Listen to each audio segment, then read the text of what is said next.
نیج البلاغہ خطبہ نمبر 2 سفین سے پلٹنے کے بعد فرمایا، اللہ کی حمد و ثنا کرتا ہوں، اس کی نعمتوں کی تعمیر چاہنے اور اس کی عزت و جلال کے آگے سر جھکانے اور اس کی مشیت سے حفاظت حاصل کرنے کے لیے اور اس سے مدد مانگتا ہوں۔ اس کی کفالت و دستگیری کا محتاج ہونے کی وجہ سے جسے وہ ہدایت کرے وہ گمراہ نہیں ہوتا، جسے وہ دشمن رکھے اس سے کوئی ٹھکانہ نہیں ملتا، جس کا وہ کفیل ہو وہ کسی کا محتاج نہیں رہتا۔ یہ حمد اور طلب امداد وہ ہے جس کا ہر وزن میں آنے والی چیز سے پلہ بھاری ہے اور ہر گنج و گراں مایا سے بہتر و برتر ہے۔ میں گواہی دیتا ہوں کہ اللہ کے علاوہ کوئی معبود نہیں جو یکتا و لا شریک ہے، ایسی گواہی جس کا خلوص پرکھا جا چکا ہے اور جس کا نچوڑ بغیر کسی شائبہ کے دل کا عقیدہ بن چکا ہے۔ زندگی بھر ہم اسی سے وابستہ رہیں گے اور اسی کو پیش آنے والے خطرات کے لیے ذخیرہ بنا کر رکھیں گے۔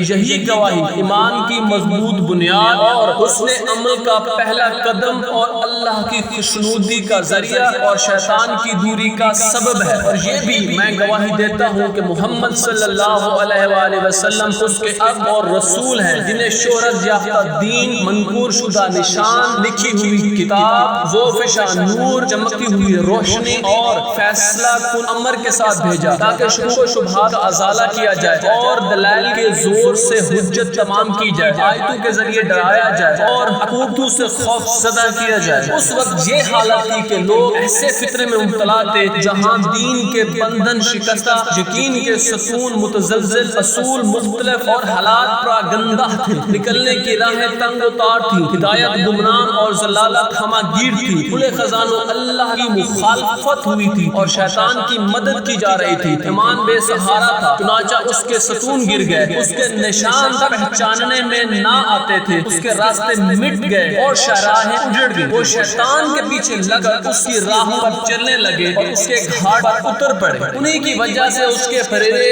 ہر طرف لہرانے لگے تھے، ایسے فتنے کہ جو انہیں اپنے سروں سے رونتے اور اپنے کروں سے کچلتے تھے اور اپنے پنجوں کے بل مضبوطی سے کھڑے ہوتے تھے، تو وہ لوگ ان میں حیران و سرگرداں، جاہل و فریب خوردہ تھے۔ ایک ایسے گھر میں جو خود اچھا مگر اس کے بسنے والے برے تھے، جہاں نیند کے بجائے بیداری اور سرمے کی جگہ آنسو تھے، اس سرزمین پر عالم کے منہ میں لگام تھی اور جاہل و معزز سرفراز تھا۔ اسی خطبہ کا ایک حصہ جو اہل بیت نبی علیہ الصلوۃ والسلام سے متعلق ہے، وہ سر خدا کے امین اور اس کے دین کی پناہ گاہ ہیں، علم الہی کے مخزن اور حکمتوں کے مرجع ہیں، کتب آسمانی کی گھٹائیاں اور دین کے پہاڑ ہیں۔ انہی کے ذریعے اللہ نے اس کی پشت کا خم سیدھا کیا اور اس کے پہلو سے ذوف کی کپکپی دور کی۔ اسی خطبہ میں جو دوسرے لوگوں سے متعلق ہے کہ دوسرے لوگوں نے فسق و فجور کی کاشت کی، غفلت و فریب کے پانی سے اسے سینچا اور اس سے ہلاکت کی جنس حاصل کی۔ اس امت میں کسی کو آل محمد علیہ السلام پر قیاس نہیں کیا جا سکتا۔ جن لوگوں پر ان کے احسانات ہمیشہ جاری رہیں گے اور وہ